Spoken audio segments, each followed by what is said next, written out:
Bismillahirrahmanirrahim. Alhamdulillahirabbil alamin wassalatu wassalamu ala Rasulillah wa ala alihi wa sahbihi ajma'in. Amma ba'du. Allahumma 'allimna ma yanfa'una wanfa'na bima 'allamtana wa zidna ilman ya rabbal alamin. Insyaallah kita lanjutkan pembacaan dari Syarah Syekh Shalih Al-Utsyaikh terhadap matan Thalathatul Usul wa Adillatuha. Syekh Imam Mujaddid Muhammad bin Abdul Wahhab rahimahullahu taala sampai ke kalimat Syekh Ats-Tsaniyatu al-'amalu bihi. Yang kedua, hal yang wajib dipelajari oleh setiap kaum muslimin yaitu beramal dengan ilmu. Kemudian yang ketiga, ats-tsalitsatu ad-da'watu ilaihi, mendakwahkan ilmu. Kemudian as-sabru 'alal adza' fihi, ar-rabi'atu as-sabru 'alal adza' fihi, yaitu bersabar di atas tantangan ataupun di atas gangguan, kemudian kepayahan dan seterusnya dari rintangan-rintangan dalam menuntut ilmu dan mendakwahkan ilmu dan mengamalkan ilmu. Harus ada kesabaran. Kemudian kata Asy-Syarih hafizallahu taala al-mas'alatu tsaniyah al-'amalu bihi wal 'amalu bil ilmi minhu ma tarkuhu kufrun wa minhu ma tarkuhu ma'siyah wa minhu ma tarkuhu makruhun wa minhu ma tarkuhu mubah. Beramal dengan ilmu itu, ya, beramal dengan ilmu minhu ma tarkuhu kufrun. Ya. Ada yang apabila amalan tersebut ditinggalkan, jadi ilmu yang dipelajari kemudian amalnya ditinggalkan, maka bisa mengeluarkan dari Islam, kufrun. Ada amalan seperti itu. Contohnya, dia mengamalkan ataupun dia bersyahadat misalnya, tapi dia masih meminta kepada selain Allah Subhanahu wa taala. Maka dia tidak beramal dengan ilmu, maka dengan itu dia telah kufur kepada Allah Subhanahu wa taala. Wa minhum ma tarkuhu ma'siyah. Ada yang merupakan maksiat saja, tidak mengeluarkan seorang dari agama Allah Subhanahu wa taala berupa amal-amal yang ditinggalkan. Ya, meninggalkan puasa misalnya. Ya, meninggalkan salat, walaupun meninggalkan salat ada perselisihan yang keras ataupun yang perselisihan yang ketat dari para ulama tentang apakah meninggalkan salat itu merupakan mengeluarkan seorang dari Islam. Ada rinciannya insyaallah kita bahas di pertemuan-pertemuan berikutnya. Tapi intinya ada ilmu yang apabila ditinggalkan maka maksiat, ya, maka itu maksiat. Wa minhu ma tarkuhu makruh. Ada ilmu yang ditinggalkan apabila ditinggalkan maka hanya makruh saja. Kemudian ada ilmu yang ditinggalkan hanya mubah. Boleh ditinggalkan dan boleh juga tidak boleh tidak diilmui juga. Wa bayanu dzalika anna al-ilma yanqasimu fal ilmu bit tauhid bi anna Allah huwal mustahiqqu lil ibadati wahdah idza 'alimahu al-'abdu wa lam ya'mal bi hadzal ilmi bi an asyraka billahi lam yanfa'hu ilmuhu fa kana tarkul 'amal fi haqqihi kufra. Ini kita sudah jelaskan, ya. Dan penjelasan tentang pembagian ilmu itu, ilmu tentang tauhid kepada Allah Subhanahu wa taala, bahwasanya Allah Subhanahu wa taala yang berhak disembah, yang berhak diibadahi, la syarika, tiada sekutu baginya. Kalau seseorang hamba itu mengetahui ilmu tersebut, dia sudah pelajari tauhid, kemudian tidak beramal dengan ilmu tersebut, malah dia menyekutukan Allah Subhanahu wa taala, tidak bermanfaat ilmu yang dia pelajari, tidak bermanfaat syahadat yang dia ucapkan, maka dia meninggalkan beramal.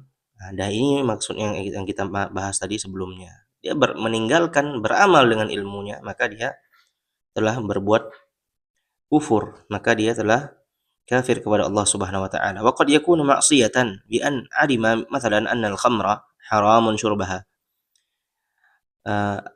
Bisa saja meninggalkan ilmu itu, meninggalkan beramal dengan ilmu, contohnya seperti dia mengetahui khamr itu haram. Haramun bai'uha, haram juga diperjualbelikan, haramun syira'uha, dijual juga haram, dibeli juga haram. Haramun saqiha, memberikan pada orang juga haram. Haramun istiqa'uha.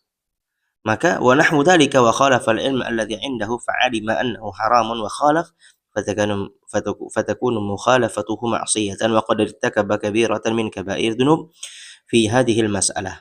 Ya dah tahu dia khamr itu haram, kemudian masih dia juga memperjualbelikannya, minumnya, memberikannya kepada orang lain atau dan semisal dengannya. Dia sudah paham, tapi dia tetap melanggarnya. Maka ini meninggalkan ilmu meninggalkan ilmu, maka dia dihukumi maksiyah, ya, min kabairidz dzunub, dari dosa-dosa yang besar. Wa minhu ma huwa makruhun mithlu idza alima anna Nabi sallallahu alaihi wasallam kana yusalli ala hay'atin wa sifatin muayyanah fa khalafahu fi sunnatin min as-sunani ba'da ilmihi biha wa tarkul amal bil ilmi alladhi indahu fa hadha makruh li'annahu tarkul amal bi sunnatin laysa wajibah fa yakunu tarkuhu makruhan yakunu al-amal bidzalika mustahabban. Jadi makruh misalnya. Makruh kita kalau seseorang meninggalkan amalan tersebut maka makruh baginya kalau dia tinggalkan. Maksudnya apa? Ada amal-amalan sunnah, bukan amalan wajib ya. Amalan sunnah ya, Nabi sallallahu alaihi wasallam salat dengan keadaan seperti ini misalnya. Kan Nabi mengatakan sallu kama ra'aitumuni usalli. Kita disuruh perintah oleh Nabi untuk melihat kita Nabi SAW dalam beribadah.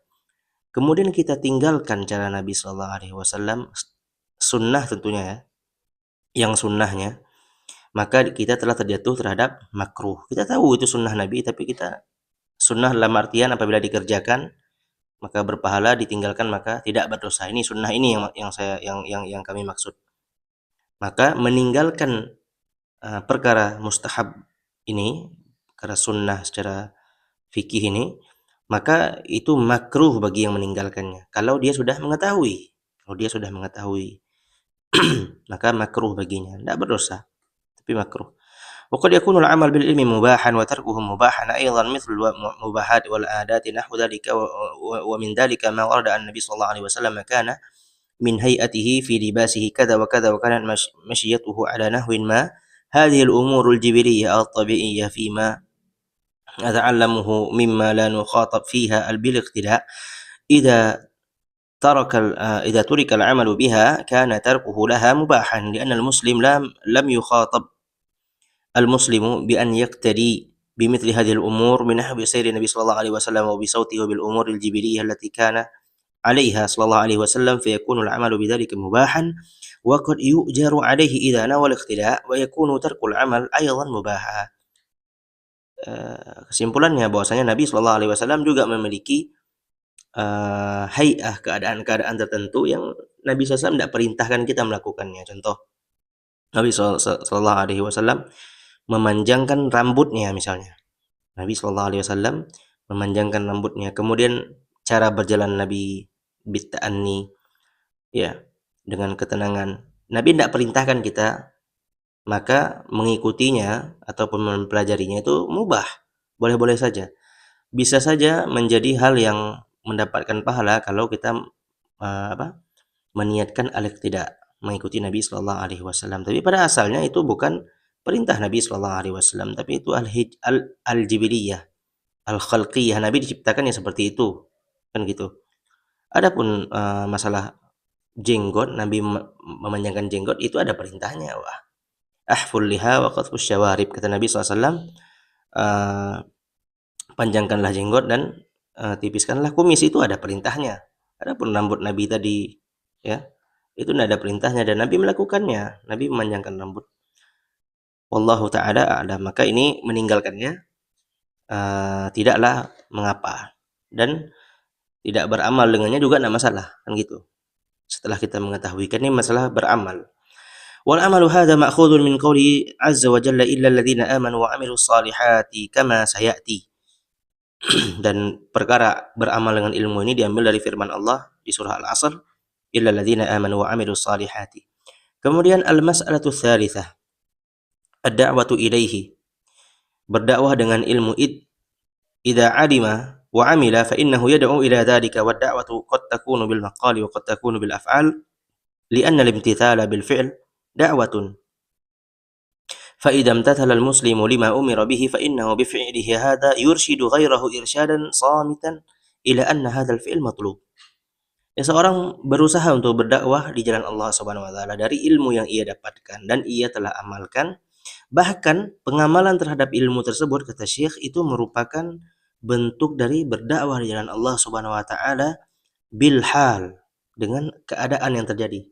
Nah, dakwah itu ada bil maqal dengan ucapan, ada juga bil hal dengan yang kita lakukan. Jadi mencontohkan dengan perbuatan, itu loh maknanya. Jadi semua orang bisa berdakwah di jalan Allah Subhanahu wa taala, tergantung dengan porsi dan kapasitas ilmu yang ia miliki tentunya. Karena Allah berfirman, "Fattaqullaha mastata'tum", bertakwalah kepada Allah dengan semampu kalian. Berarti berdakwah itu merupakan bentuk ketakwaan kepada Allah Subhanahu wa taala. Maka berdakwah kita semampu yang kita mampu, kita berdakwah. Jadi jangan kita katakan, "Oh, saya enggak perlu berdakwah," gitu. Bagaimana cinta kita kepada Nabi sallallahu alaihi wasallam? Kita enggak mau menanggung apa yang ditanggung oleh Nabi sallallahu alaihi wasallam dan para sahabatnya. Waliyadzubillah. Ini penting jemaah sekalian ya. Harus.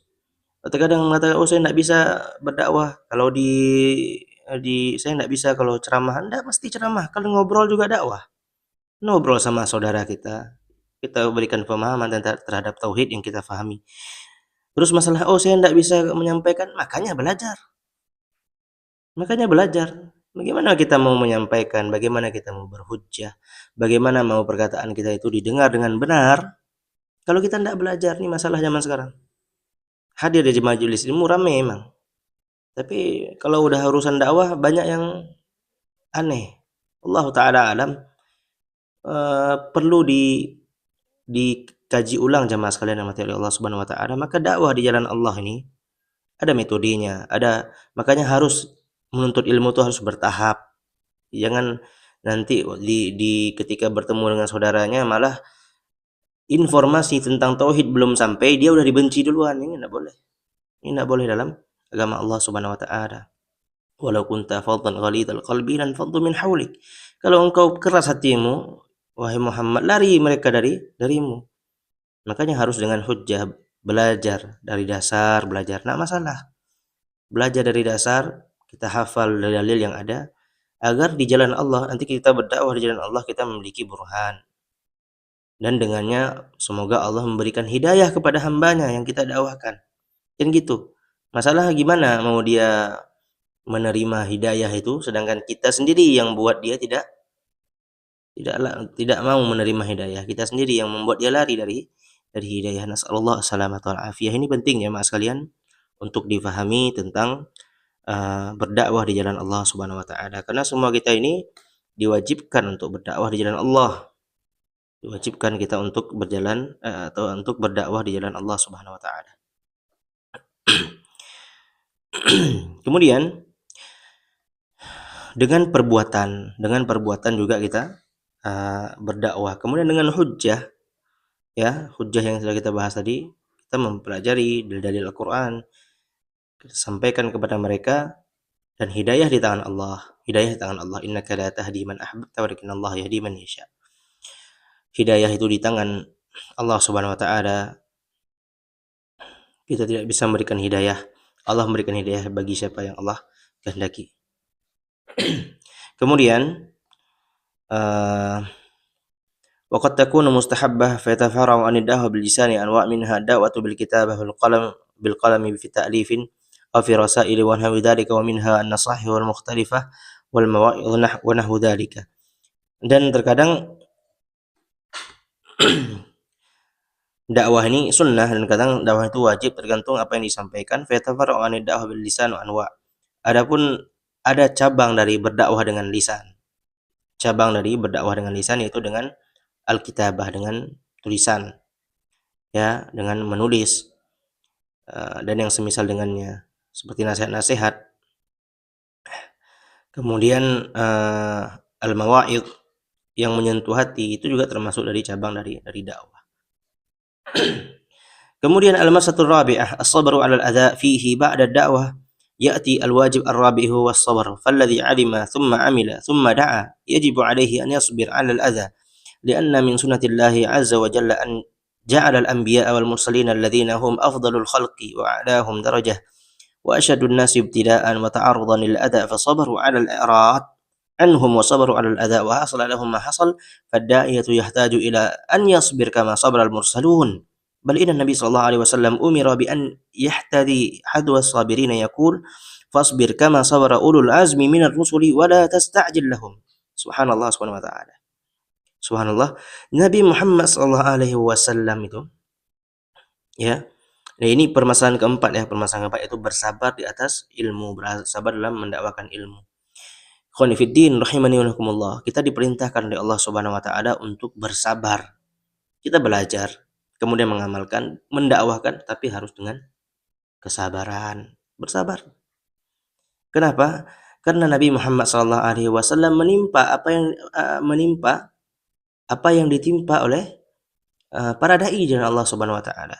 Bahkan Nabi SAW itu diperintahkan oleh Allah Subhanahu wa taala untuk bersabar. Sebagaimana ulul azmi dari Rasul, mereka bersabar. Ya, Allah berfirman, "Fasbir kama sabara ulul azmi." Bersabarlah wahai Muhammad sebagaimana bersabarnya ulul azmi, rasul-rasul pilihan ini, ya, wala tasta'jil lahum. Janganlah engkau terburu-buru wahai Muhammad. Ini ayat diturunkan kepada Nabi Muhammad. Ya, kami sudah pernah jelaskan ya. Al-ibratu bi umumil lafzi la bi khususis sabab. Sebab diturunkannya Nabi Muhammad SAW disuruh bersabar terhadap mendakwahkan kaum musyrikin. Tapi ayat ini ibrahnya adalah bi umumil lafz. Lafaznya umum, ini untuk seluruh umat manusia. Maka kita disuruh untuk bersabar. Ya. Bagaimana kita katakan, saya tidak mau berdakwah jalan Allah karena takut seperti ini dan seperti itu, takut diganggu, takut ditolak dan lain-lain. Ya, subhanallah. Bagaimana engkau mengaku cinta Nabi SAW dan engkau tak mau menanggung apa yang ditanggung oleh Nabi Muhammad SAW dan para sahabatnya? Ya, yang Allah ridha terhadap mereka. Sabiqunal awwalun minal muhajirin wal ansar walladzina tabauhum ihsan radhiyallahu anhum. Wasabiqunal awwalun, yang terutama orang-orang pertama masuk Islam dari kaum muhajir dan ansar, dan yang mengikuti mereka dengan benar. Lihat, mengikuti mereka dengan baik. Bagi para sahabat itu Allah meridai mereka dan meridai orang-orang yang mengikuti para sahabat. Nasallallahu as-salamata wal afiyah. Fasabaru fi ghayatil muhimmati liman alima fa'amila fada'a fa in lam yasbir kana alladhi yastaghfiruhu alladhi la yuqinun qala fasbir inna wa'dallahi haqqun la yastakhiffanna kalladhi la yuqinun. Ya, jangan sampai seorang Allah perintahkan kepada kita, bersabarlah kalian, sesungguhnya janji Allah itu benar, dan jangan sampai orang-orang yang tidak beriman itu meremehkan kalian. Harus bersabar di atas dakwah, di atas ilmu. Wa qad hadzara Nabi sallallahu alaihi wasallam ashabahu min al-ajalah qala walakinnakum tasta'jilun. Nabi SAW memerintahkan para sahabatnya untuk bersabar, jangan terburu-buru. Insyaallah kalau kita niat, kita tulus kepada Allah Subhanahu wa taala, niat kita mendakwahkan manusia menuju kepada jalan Allah, menuju kepada tauhid, menuju kepada akidah, menuju kepada jalan para salafus saleh, para sahabat Nabi SAW, terhindar dari fitnah dunia zaman sekarang, fitnah dakwah-dakwah yang sudah tidak lagi menyeru kepada tauhid. Bersabar. La tasta'jil walakinnakum tasta'jilun. Masalah kita ini terlalu terburu-buru menyimpulkan, terburu-buru dalam mengambil sikap, terburu-buru menyerah daripada berdakwah kepada Allah Subhanahu wa taala. Insyaallah taala kita lanjutkan di pertemuan selanjutnya. Wallahul muwaffiq ila tariqil mustaqim. Naktafi bihadzal qadar. Subhanakallahumma wa bihamdika asyhadu an la ilaha illa anta astaghfiruka wa atubu ilaik. Assalamualaikum warahmatullahi wabarakatuh.